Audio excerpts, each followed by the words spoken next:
الحمدللہ رب العالمین والصلاة والسلام علی خاتم النبیین اما بعد فاعوذ باللہ من الشیطان الرجیم بسم اللہ الرحمن الرحیم. پڑھیے الصلاة والسلام علیک یا رسول اللہ وعلی آلک واصحابک یا حبیب اللہ. الصلاۃ والسلام علیک یا نبی اللہ وعلی آلک واصحابک یا نور اللہ. اے میرے پیارے اسلامی بھائیو، نبی پاک کی سخاوت کی کیا بات ہے، اللہ اکبر. اب نبی پاک اپنے دور میں اپنے صحابہ میں تو سخاوت فرماتے رہے. کسی کے ذہن میں وسوسہ آ سکتا ہے کہ اب تو پیارے آقا پردہ فرما گئے، اب ہمیں ان کی کرم نوازی کیسے ملے گی. تو یہ وسوسہ کبھی بھی ذہن میں نہ آنے دیں. یاد رکھیے اعلیٰ حضرت امام اہل سنت فرماتے ہیں رسول اللہ صلی اللہ تعالیٰ علیہ وسلم اور تمام انبیاء کرام حیات حقیقی، دنیاوی، روحانی اور جسمانی سے زندہ ہیں. آپ مزارات طیبہ میں نمازیں پڑھتے ہیں، روزی دیے جاتے ہیں، جہاں چاہیں تشریف لے جاتے ہیں، زمین و آسمان کی سلطنت میں تصرف فرماتے ہیں. نبی پاک کی حدیث سنو، اللہ کے حبیب فرماتے ہیں الانبیاء احیاء فی قبورہم یصلون، یعنی حضرات انبیاء اپنے مزارات میں زندہ ہیں اور نماز ادا فرماتے ہیں. جبکہ ایک اور حدیث پاک میں ہے ان اللہ حرم علی الارض ان تأکل اجساد الانبیاء فنبی اللہ حی یرزق. فرمایا بے شک اللہ پاک نے زمین پر انبیاء کرام کے جسموں کو کھانا حرام فرما دیا ہے.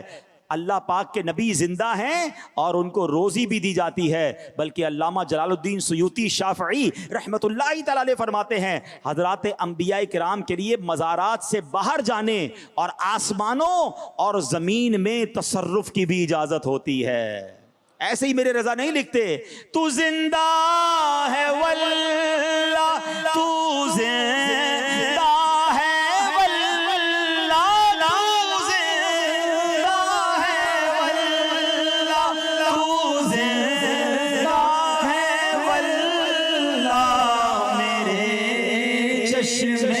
عالم سے چھپ جانے والے، میرے چشم عالم سے چھپ جانے والا رہے گا یوں ہی ان کا چرچا رہے گا یوں ہی ان کا چرچا رہے گا یوں ہی ان کا چرچا رہے گا. پڑے خاک ہو جائے جل جانے والے. مزار پرانوار میں جلوہ فرما ہو گئے ہیں اور سبحان اللہ کرم نوازی کا سلسلہ آج بھی جاری ہے. حضرت شیخ احمد بن نفیس رحمۃ اللہ تعالی علیہ فرماتے ہیں میں ایک بار مدینہ منورہ میں سخت بھوک کے عالم میں سرکار علی وقار صلی اللہ تعالی علیہ وسلم کے روضہ انور پر حاضر ہو کر میں نے عرض کی یا رسول اللہ صلی اللہ تعالی علیہ وسلم میں بھوکا ہوں. یکایک آنکھ لگ گئی. اسی دوران کسی نے جگایا اور مجھے اپنے ساتھ چلنے کی دعوت دی. چنانچہ میں ان کے ساتھ ان کے گھر آیا تو میزبان نے کھجوریں، گھی اور گندم کی روٹی پیش کی. کہا پیٹ بھر کر کھا لیجئے. بات یہ ہے میرے جد امجد مکی مدنی مصطفیٰ صلی اللہ تعالی علیہ وسلم نے مجھے آپ کی میزبانی کا حکم دیا ہے. اور دیکھیں بھائی اب جب بھی بھوک لگے کہیں اور مت جائیے گا، میرے گھر تشریف لے آئیے گا. یہ ایسی دربار ہے جہاں مانگنے میں شرمایا نہ کرو. اللہ اکبر. میرے رضا کا عشق رسول تو دیکھو. دنیا میں بندہ کسی کے آگے مانگے نا تو ڈی مورلائز فیل کرتا ہے، احساس کمتری ہوتا ہے، ہاتھ پیر کانپنے لگ جاتے ہیں، اور ہونا بھی ایسے ہی چاہیے. اللہ کرے کبھی زندگی میں کسی کے آگے ہاتھ نہ پھیلانا پڑے. دعا کرو اللہ سے، یا اللہ ہمیشہ ہمیں دینے والا بنائیو، کبھی مانگنے والا نہ بنائیو. کیونکہ بھکاری بننا کسے پسند ہے؟ مگر ہاں ایک در ایسا ہے جہاں کی بھیک بھی بڑے مزے والی ہے. ہاں بھیک میں مزہ کیسے بھائی؟ بھیک تو بے مزے کی تکلیف دہ ہوتی ہے. مگر میرے اعلیٰ حضرت کہتے ہیں ایک دربار ایسا ہے جہاں کی بھیک میں بھی بڑا مزہ ہے. کیسے؟ وہ کہتے ہیں لبوا ہیں آنکھیں بند ہیں پھیلی ہیں جھولیاں، لبوا ہیں آنکھیں بند ہیں پھیلی ہیں جھولیاں، کتنے مزے کی بھیک تیرے پاک در کی ہے، ہاں کتنے مزے کی بھیک تیرے پاک در. اچھا قبول میں بھی دینی نہیں ہے. دنیا والوں سے تو بار بار مانگو تو ٹرخاتے ہیں، رلاتے ہیں، اور زیادہ مانگو تو فون بھی بلاک کر دیتے ہیں. آقا کے دربار میں دیر نہیں لگ. کتنا فاصلہ ہے؟ وہ کہتے منگتا کا ہاتھ اٹھتے ہی داتا کی دین تھی. ہاں اتنی دیر لگتی ہے، بس پکارو تو صحیح انہیں. منگتا کا ہاتھ اٹھتے ہی داتا کی دین تھی، دوری کا بول و عرض میں بس ہاتھ بھر کی ہے، واللہ دوری کا بول و عرض میں بس ہاتھ بھر کی ہے. آپ لوگ کہتے ہیں کتنا مانگے یار، بندے کو دیکھ کر مانگو یار، اس کی لمٹ تھوڑی ہے، پتہ نہیں دے گا نہیں دے گا. اعلیٰ حضرت کہتے ہیں جس در سے مانگ رہے ہو نا، اللہ نے سارے خزانوں کا مالک بنا دیا ہے. رچ کے مانگنا، تھوڑی پنجابی میں کہتے ہیں رچ کے مانگنا. ہاں ذرا بھی کنجوسی نہیں کرنا، جتنا مانگنا ہے مانگنا، کیونکہ وہاں سے لا بھی نہیں ہے، منع بھی نہیں ہے، بلکہ منہ مانگی مرادیں وہ دیتے ہیں. فرماتے ہیں منگتا کا ہاتھ اٹھتے ہی داتا کی دین تھی، دوری کا بول و عرض میں بس ہاتھ بھر. اور کتنا مانگنا ہے؟ مانگیں گے مانگے جائیں گے، منہ مانگی پائیں گے انشاءاللہ. مانگیں گے مانگے جائیں گے، منہ مانگی پائیں گے. ہم تو مانگیں گے مانگے جائیں گے، منہ مانگی پائیں گے. سرکار میں نہ لا ہے نہ حاجت اگر کی ہے، بھیلی سوہانی صبح میں ٹھنڈک جیگر کی ہے. کیسے عطا فرماتے ہیں؟ حضرت احمد بن محمد صوفی رحمت اللہ تعالی علیہ فرماتے ہیں میں 3 مہینوں تک جنگلوں میں پھرتا رہا، میری سب خال گل گئی، بالآخر میں مدینہ منورہ حاضر ہوا. میں نے آقا کی بارگاہ میں سلام عرض کیا اور پھر میں سو گیا.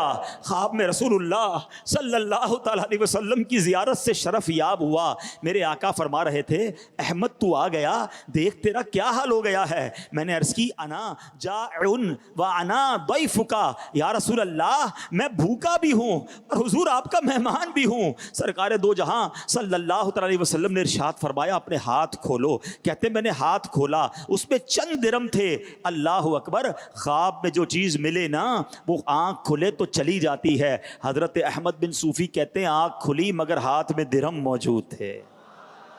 کہتے وہ درم لے کر گیا، میں نے بازار سے روٹی خریدی اور میں نے پھر کھانا وغیرہ خرید کر کھایا. اللہ اکبر، ذرا سوچو تو صحیح میرے پیارے اسلامی بھائیوں، اصل مسئلہ یہ ہے کرم تو آج بھی ہو رہا ہے مگر وہ پکار چاہیے، وہ تڑپ چاہیے، وہ کنیکشن چاہیے. لکھتے ہیں نا اعلیٰ حضرت فرماتے ہیں واللہ وہ سن لیں گے، فریاد کو پہنچیں گے، وہ آئیں گے، وہ فریاد فرمائیں گے، مگر شرط یہ ہے واللہ وہ سن لیں گے، فریاد کو پہنچیں گے. اتنا بھی تو ہو کوئی جو آہ کرے دل سے.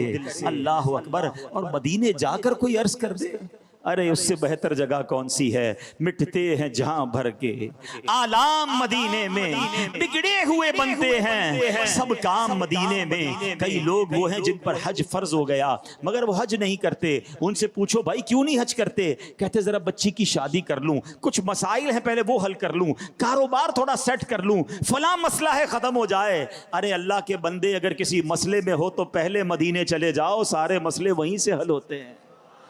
تو آقا کے در کی طرف جاؤ تو صحیح، اور مدینے نہیں جا سکتے نا، پھر بھی گھبرانا نہیں، بس دل سے پکارنا ہے، انہیں دل سے یاد کرنا ہے۔ وہ آج بھی کرم فرماتے ہیں، اپنے غلام پر آج بھی مہربانی فرماتے ہیں۔ آپ نے حدیث سن لی ہے کہ اللہ کے انبیاء اپنی قبروں میں حیات ہیں، انہیں رزق دیا جا رہا ہے، ان کے پاس تصرف ہے، وہ آج بھی وہ ہم پر کرم فرما سکتے ہیں۔ اللہ اکبر۔ بلکہ میرے آقا کا دیدار اور نبی پاک کا جلوہ بھی عام ہے، کرنے والے پیارے آقا کا دیدار آج بھی کر رہے ہیں۔ وہ لکھتے ہیں نا، آنکھ والا تیرے جوبن کا تماشا دیکھے، آنکھ والا تیرے جوبن کا تماشا دیکھے، دید ایک اور کو کیا آئے نظر کیا دیکھے۔ ارے اصل تو بات یہ ہے کہ آنکھیں اجیالی ہو جائیں، آنکھیں اچھی رکھا کرو، اپنی آنکھوں سے حرام نہ دیکھا کرو۔ کبھی کبھی آنکھیں پاک عشق رسول میں آنسو بہا کر، خوف خدا میں آنسو بہا کر دھو لیا کرو، تاکہ یہ آنکھیں اس قابل ہو جائیں کہ نبی پاک کا دیدار ہو جائے۔ ورنہ کس کام کی ہیں یہ آنکھیں؟ مفتی اعظم لکھتے ہیں نا، انہیں نہ دیکھا تو کس کام کی ہیں یہ آنکھیں، انہیں نہ دیکھا تو کس کام کی ہیں یہ آنکھیں، کہ دیکھنے کی ہے ساری بہار آنکھوں۔ اللہ کی بارگاہ میں مل کے دعا کر لو، کچھ ایسا کر دے میرے کردگار آنکھوں میں، کچھ ایسا کر دے میرے کردگار آنکھوں میں، کچھ ایسا کر دے میرے کردگار آنکھوں میں، کچھ ایسا کر دے میرے کردگار آنکھوں میں، ہمیشہ نقش رہے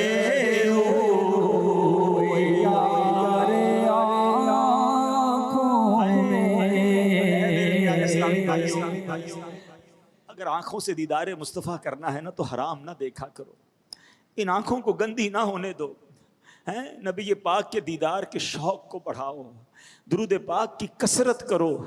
نصیب والوں کے بھاگ آج بھی جاگ رہے ہیں، ہاں آج بھی جلوے دکھائی دے رہے ہیں، مگر خوش نصیب ہیں جن پر کرم ہو رہا ہے۔ ہم بھی التجا تو رکھے نا، شوق تو دل میں رکھا کرو، رات کو سوتے وقت اللہ کی بارگاہ میں عرض تو کیا کرو کہ مانا مالک بڑا گناہ گار ہوں، مانا بڑا خطا کار ہوں، مگر میں بھی تو نبی پاک کا امتی ہوں، یا اللہ تو نے مجھے ان کا امتی بنایا ہے، پیار بڑا ہے ان سے۔ صحابہ نے ان کے جلوے دیکھے، اے اللہ ہمارے صحابہ نے ان کی پیاری پیاری آنکھیں دیکھی، ان کے رخسار دیکھے، بہت سنا ہے ان کے مبارک حلیے کے بارے میں۔ اللہ کبھی تو ایسا کرم کر دینا کہ تیرے محبوب کا جلوہ میں بھی دیکھ لوں۔ کیا خوبصورت التجا ہے نا، اے کاش کبھی ایسا بھی ہو خواب میں میرے، ہوں جن کی غلامی میں وہ آقا نظر آئے،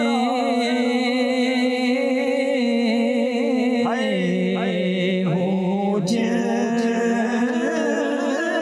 کی غلامی میں وہ آقا نظر آئے۔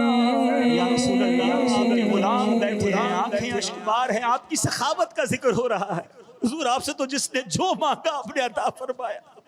سیدنا ابو ہریرہ نے یادداشت مانگی، آپ نے عطا فرمائی. حضور آپ نے سب کو عطا فرمایا. آپ کے غلام اشک بار آنکھوں سے عرض کر رہے کہ حضور دیدار کی بھیک کب بٹے گی، دیدار کی بھیک کب بٹے گی. منگتا ہے امیدوار آقا، آنکھوں میں چمک کے دل میں آ جا، اے شمع جمال مصطفیٰ.